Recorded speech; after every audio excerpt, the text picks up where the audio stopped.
Okey, nampak tak kat sini? Kat sini kita ada signal. Kita ada signal byte dan kita ada signal cell. Yang ini saya dah cerita dah sikit dalam video sebelum ni. Okay. Saya ada cerita sikit. Katakan kita nak biar dia keluar alert. Keluar alert ni maksudnya adalah kalau dia ada signal, dia cross. Katakan signal kita berdasarkan cross. Bila dia keluar signal je, dia bukan setakat dia appear dekat sini saja tau, tapi dia keluar notification ting. Kita pun tengok dekat telefon kita keluar notification signal goal buy now. So macam mana kita nak keluarkan benda tu? Ini yang saya nak ajar. Nama dia adalah alert. Dia adalah beberapa step yang perlu kita tahu dahulu. Tapi kod dia adalah berdasarkan kepada ini, alert condition.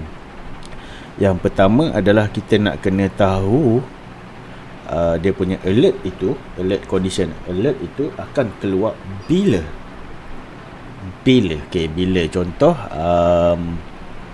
enabled alert dan by cross EMMA. Jadi dia punya bila dia akan keluar tu bila kita buat by cross EMMA. By cross EMMA ini apa? Okay, ini bergantung pada masing-masing. Saya cuma tunjuk sepintas lalu dan bagi gambaran je. Nanti kita dalam video-video lain kita akan belajar lebih detail. Ini kita nak bagi gambaran. Oh, kalau alert macam ini, kena buat dia. Okey So by cross EMMA. Jadi apa itu by cross EMMA? By cross EMMA ini adalah crossover tadi tu.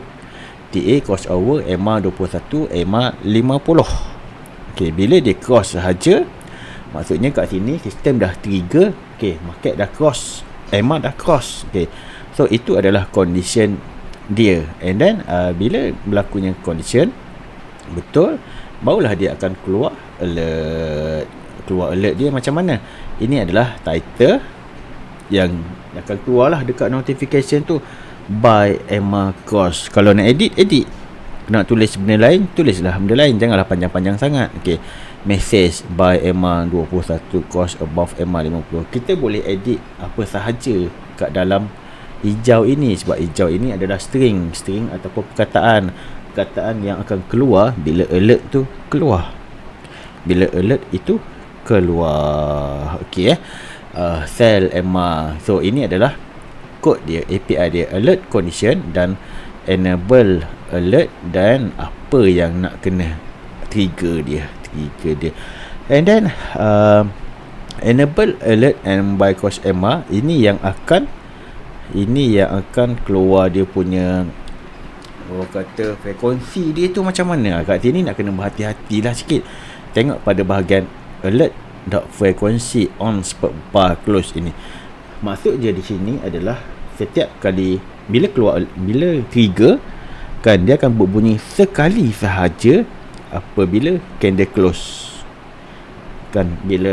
Apabila candle close, dia akan bunyi spam, bunyi. Lepas tu dah senyap lah. Dia senyap, dia tak bunyi lagi lah. Ada tak benda lain? Ada, kita panggil spam alert. Spam alert ni contoh kat sini saya tak tahu ada tak. Frequency on spot bar close, frequency on spot bar, frequency all. Okay, all ni maksudnya dia bunyi je, tang bunyi, ting ting ting, bunyi bunyi, bukan pop up notification tau, dia bunyi ting ting ting ting ting ting. Itu benda dia. Okay, kalau on spot bar maknanya sekali dalam satu bar tu, bergantung pada time frame korang. Okay, dia akan bunyi sekali je, ataupun setiap kali bar close. Bila bar close, dia akan bunyi. Ada beza dia tak? Ada beza. Kalau on spot bar ni maksudnya dalam satu bar tu dia akan bunyi sekali je, dan kita akan guna dia biasanya bila kita menggunakan indikator yang overbought dan oversold. Contohlah kan, kita nak RSI tu overbought dekat bawah. Bila dia sampai je dekat bawah overbought, dia akan activatekan alert ini. Dia akan berbunyi pang, dia bunyi. Mungkin waktu tu adalah tengah jalan, mungkin kita pakai H1, tapi waktu itu adalah pukul 12.30 kan, 12.30. So dia akan bunyi pada jam 12.30. Berbeza dengan bar close, dia walaupun dah sampai overbought tadi tu, RSI tu dah sampai overbought, dia terpaksa tunggu candle tu close dahulu, barulah dia akan keluarkan bunyi. Okay, so ada beza dia, dekat situ beza dia. Dan nak mana satu nak pakai bergantung pada masing-masing sebenarnya.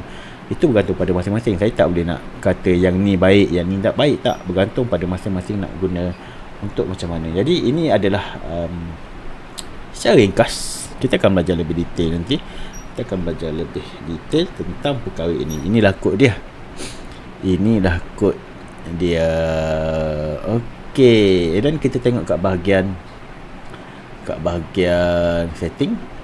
Ada tak keluar ni Kenapa tak boleh keluar bunyi macam-macam Bunyi macam mana nak keluarkan bunyi dia tu, lagu ke apa? Sebab kalau MQL kita boleh letak file bunyi tu, kita boleh pilih nak bunyi macam mana tau, macam ringtone kan. Handphone Nokia zaman dulu kan kita ada ringtone kan, dia boleh macam tu. Kita nak ringtone bunyi macam ni, bunyi macam tu. Yang ni saya tak nampak lah pula dia punya kod dia dalam API dia. Mungkin nanti kita selongkar. Bye, sekian, terima kasih.